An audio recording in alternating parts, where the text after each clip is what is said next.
بعد از اکران فیلم ونوم دلستنس مطمئنا سوال اصلی که توی ذهن همه به وجود اومد این بود که قراره چه اتفاقاتی بعداً پیش بیادش. دنیای سیمبیوتی که داریم می‌بینیم اینجا کارش تمامه یا همچنان قراره که ادامه داشته باشه؟ ولی خب چون نال معرفی کرده بودن معلوم بود که این پروژه ها ادامه پیدا میکنه. در کنار سونی هم اومد اعلام کرد که ما کارمون با دنیای سیمبیوت تمام نشده و قراره که پروژه‌های بیشتری هم بیرون بدیم و به نظر میرسه که اون قراردادی که با تام هاردی داشتن چون تایمش تموم شده فعلا مثل اینکه خود تام هاردی نمیخواد برگرده بیا دوره این نقشو بازی بکنه. به خاطر همین قراره که برن سراغ شخصیت‌ها و سیمبیوت‌های دیگر رو بهمون نشون بدن. و صحنه بعد از تیتراژی هم که انتهای فیلم ونوم وجود داشت به خاطر این بود که بیان ادامه مسیر رو تنظیم بکنن و همه چیز آماده بکنن برای اتفاقات جدیدتر.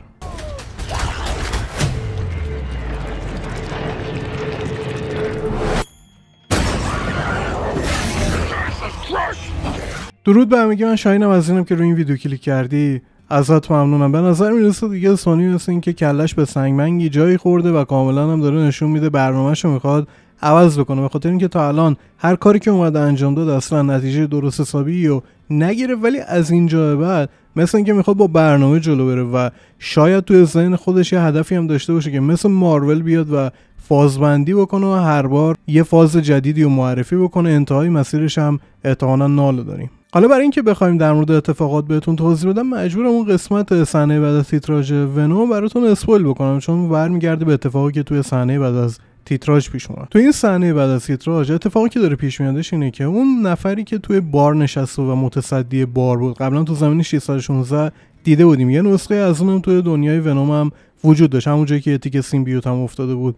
داریم می‌بینیم که توی صحنه بعد تیتراژ داره اونو بهمون نشون میده که وارد همون منطقه‌ای شده که نبرد نهایی فیلمو دیدیم و خب حضور اون تو این منطقه خودش به تنهایی زیاد نکته خاصی نداره، ولی این گوشه تصویر می‌بینیم که دوربین میادش رو روی شیشه شکسته زوم میکنه و جایی که یه سوسک میاد میره و با اون تیک سیمبیوتی که ونوم وجود داشت یه پیوند برقرار میکنه.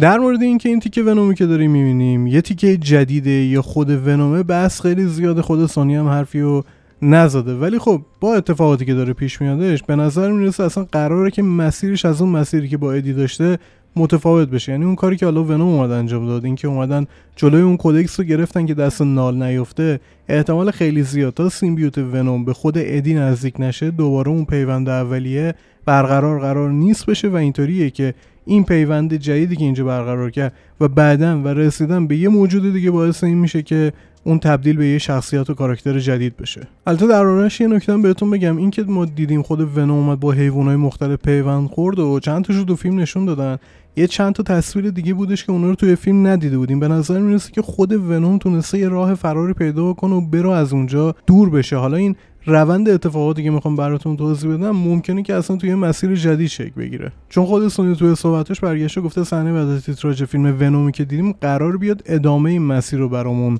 آماده بکنه و دیگه هیچ ربطی به ادی نداره. یه نکته‌ای که خیلی مهمه تو این فیلم یه سکانسی هستش، اون نبرد و اتفاقاتی که داره پیش میادش ما داریم متوجه حضور یه شخصیتی به اسم سرجوخ تامسون میشیم و داره به ما این کاراکتر رو نشون میده که میاد و درگیر یه سری اتفاقات میشه، خیلی سریع هم یه بلایی سرش میاد و داریم میبینیم که وقتی که میفته اونجا پاهاش هم دست میده. این نکته‌ای که داره پیش میادش، این کاراکتری که داره به اون معرفی میکنه کاملا شما رو یاد فلش تامسون میندازه.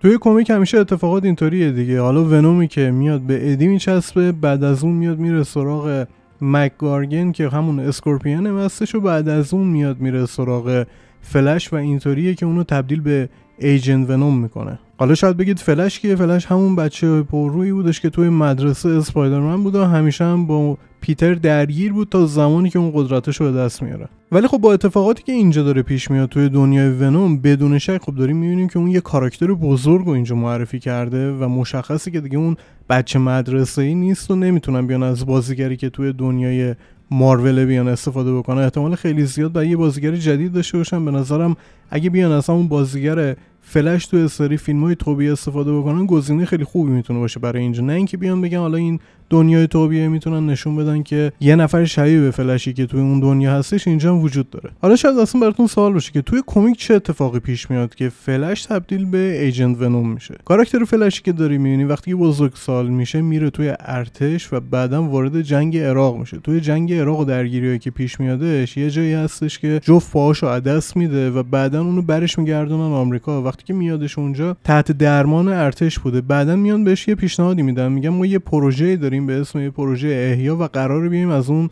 استفاده بکنیم. وقتی که این پروژه رو براش استفاده میکنن در اصل یه تیکه از سیمبیوت ونوم استفاده میکنن و اینطوری که مراحل درمانی رو جلو میبرن و اونو تبدیل به ایجنت ونوم میکنن. کاراکتری که داریم میبینیم کاراکتر خوب و مثبتیه و خب برای ارتش هم کار میکرده تا یه تایمی و برای همین اصلا دیگه اسم ایجنت ونوم روش میمونه. خود ارتش هم این تیکه سیمبیوت رو از خود درگیری که با اسکورپیون داشت وقتی که ونوم بهش چسبیده بود تونسته به دست بیاره و اینطوریه که این سیمبیوت به دست ارتش افتاده بود. این پروژه یه مقداری شبیه به همون مثلا پروژه سوپر سولجر که اومدن تست کردن. اینجا خب نسخه سیمبیوتیش بوده که اومدن انجام دادن. در اصل دنبال این بودن که یه سلاحی برای خودشون درست بکنن و این کارم تونستن انجام بدن. کاراکتر فلشی که دارید میبینید یه تایمی ایجنت ونوم بوده، یه تایمی هم ایجنت آنتی ونوم بودش. خود کاراکتر آنتی ونوم اول از ادی شروع شد، یعنی تو اون درگیریایی که حالا با اسکورپیون اینا داشتن بعداً میادش آنتی ونوم رو معرفی میکنه که به خود ادی میچسبه و بعد از اون اتفاقات و روند ماجرایی که داریم میاد میره و نفر بعدی که انتخاب میکنه خود فلشه و اینطوریه که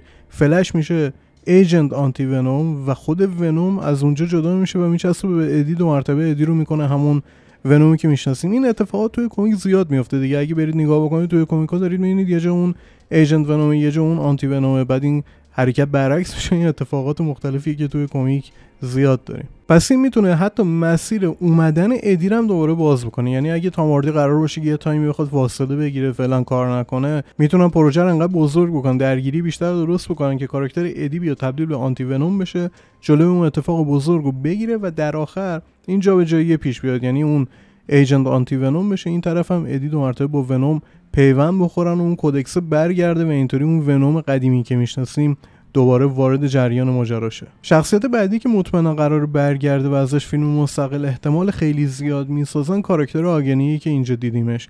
کاراکتری که یه سری قدرت‌های جهش یافته هم داشت، قدرتایی که توی فیلم توضیح آنچنانی در موردش نداد و اگه اون قرار باشه یه کاراکتر جهش یافته باشه این مقداری کلاشون با مارول میره تو هم دیگه، به خاطر اینکه این جهش یافته و اتفاقاتش برای مارول و برای دنیای سونی استش. حالا باید ببینیم که جلوتر قراره که چه اتفاقی پیش بیاد و میاد توضیح بهتری در مورد این کاراکترش بهمون بگه یا اینکه میذاره برای فیلمی که قراره جدا براش بسازن. یه نکته که اینجا داره دیده میشه اینه که اونا داشتن روی سیمبیوتا تحقیق میکردن. خیلی راحت سونی الان میتونه بیاد اون پروژه تحقیقاتی که برمیگرده به کاری که برای فلش اومدن انجام دادن و وصل بکنه به اتفاقاتی که اینجا دیده بودیم و همه چیز آماده است تا ما ایجنت ونوم داشته باشیم. به نظر میاد اصلا یکی از هدفایی که تو این فیلم وجود داشته این بوده که مسیر رو از یه خط فرعی به سمت ایجنت ونوم بکشن.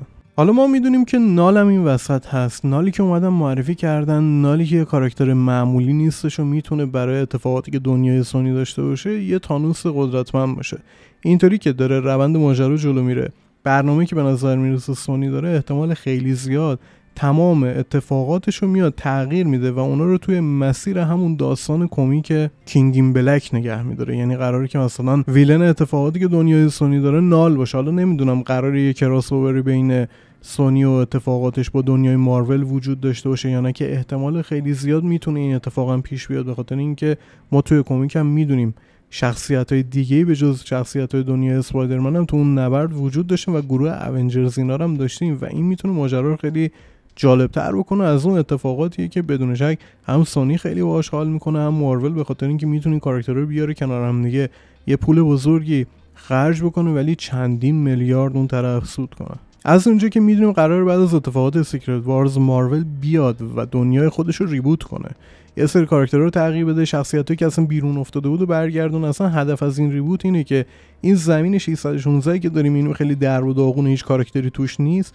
تبدیل بشه به اون زمین 616 که توی کمیکا وجود داشت، جایی که تمام شخصیت‌ها اونجا بودن. ما گروه ایکس رو داشتیم، فانتاستیک فور رو داشتیم، تمام شخصیتایی که یه زمانی از دست مارول خارج شده بودن و الان دو مرتبه برگشتن با این ریبوت میتونه کاملا برگرده تو اون زمین جدیدی که میخوان بهمون نشون بدن و این میتونه به نفع سونی هم باشه. سونی هم میتونه بیاد اتفاقات خودش رو ریبوت بکنه، یعنی اون فیلمایی که اومد ساخت مثل موربیوس که زیاد جالب نبود یا مادام وب اینا رو همه رو کنار بذاره، یه صاف ریبوتی بزنه و شخصیت‌های جدیدتر معرفی بکنه، بیاد فیلم هم مایلز بسازه، نمیدونم گوئن داشته باشه و یه اسپایدرمن برای زمین خودش انتخاب بکنه تا ماجرا رو تکمیل‌تر و قشنگ‌تر بکنه. دنیای ونومش هم میتونه جلو ببره که اتفاقاتش رو بکشه به سمت نال اون به عنوان یه ویلن بزرگ معرفی بکنه، بعداً بیاد فازبندی بکنه، یعنی دقیقاً یه چیزی مشابه کاری که مارول انجام داده بود. فعلا توی صحبتایی که هستش به نظر میاد که اصلا هدفی که سونی داره دقیقاً همینه، میخواد بیاد مثل مارول جلو بره. ولی خب همه این اتفاقات یه درس بزرگی که سونی باید بیاد ازش بگیره، اگه قرار تغییری هم داشته باشه و تغییرش مثبت بشه، اینه که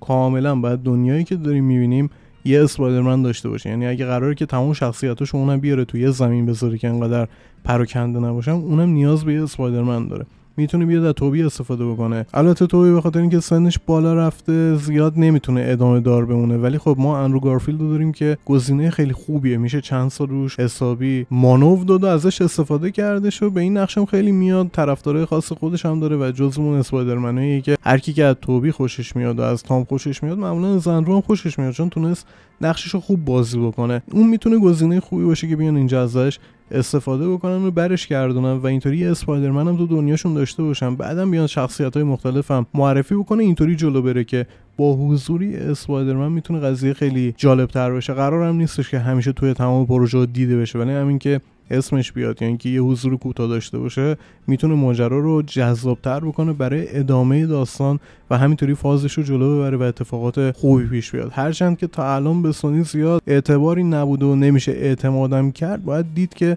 بعدن قراره که چه کاری انجام بده. فعلا که زیاد اوضاعش درست حسابی نیست و خودش توی صحبتی که کرده برگشته گفته احتمالاً فیلم کریون میتونه فروش بهتری نسبت به ونوم قسمت سوم داشته باشه که اونم بعد اکرام بشه، ببینیم که واقعا فکری که می‌کرده درست بوده یا اون فیلم از زیاد اوضاع درست درمونی یا قرار نیست داشته باشه.